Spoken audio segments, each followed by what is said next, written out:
We tried it. We spent the last year, almost 2 years, anywhere in the country that has an entrenched progressive government in their city hall or even in their state house, they have experimented with defunding the police. And not one of these cities run by progressives can say that their city is safer than it was just 2 years ago.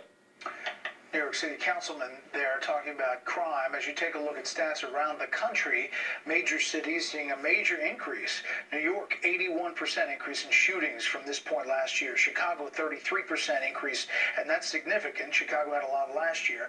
Atlanta, 50% increase in homicide. Minneapolis, 113% increase in homicides. And you can bounce around the country.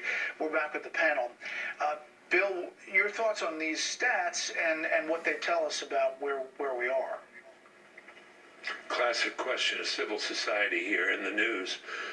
This is partly attributable to human nature. Philosophers have wrestled with this for years. Thomas Hobbes said famously in his famous book, life in a state of nature is solitary, poor, nasty, brutish, and short. Brutish was the word, or brutal was the word you used to introduce this. And this is what we're seeing, at least resemble, going on in many of our cities. Policy is the second part.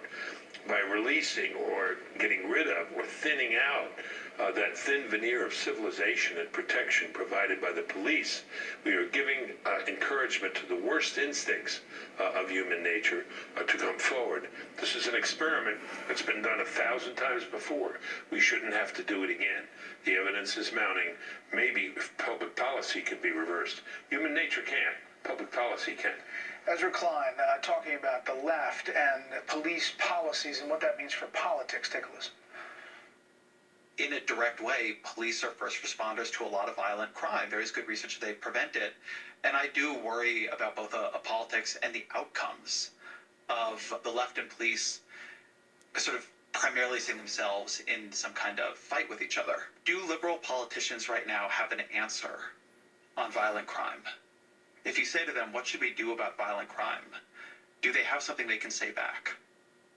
Byron, he continued on saying, if this continues, the numbers keep rising, you're going to have a law and order candidate that will have a lot of political power, either in 22 or 24.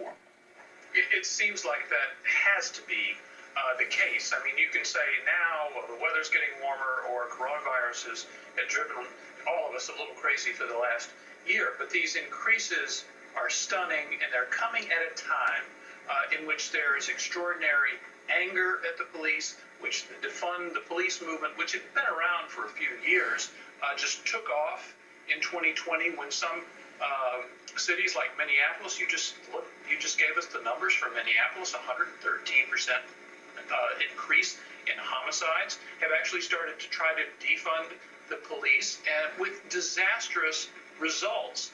And it seems to me that obviously former President Trump is a law and order candidate if he were to run, but there has to be the emergence of some candidate, perhaps even in the Democratic Party, who places more emphasis on the idea of law and order.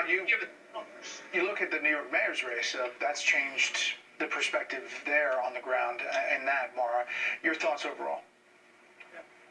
Yeah, look, historically, when there's been a rise in crime, the party that is seen as tougher on crime, the Law and Order Party, has generally won.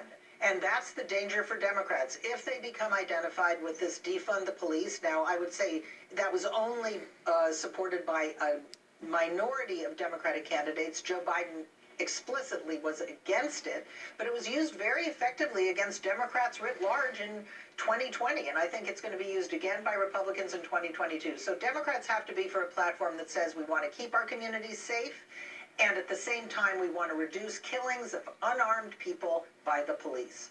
They should be able to come up with that. Brett?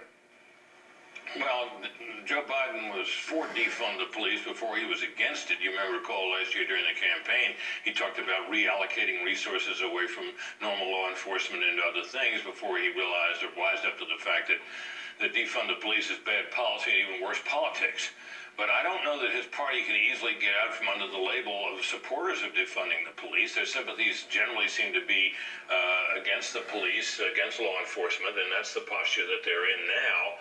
And you look around, Brett, this is one of a number of issues. You know, people are being told that this is a racist country and that they themselves, by extension, are racist.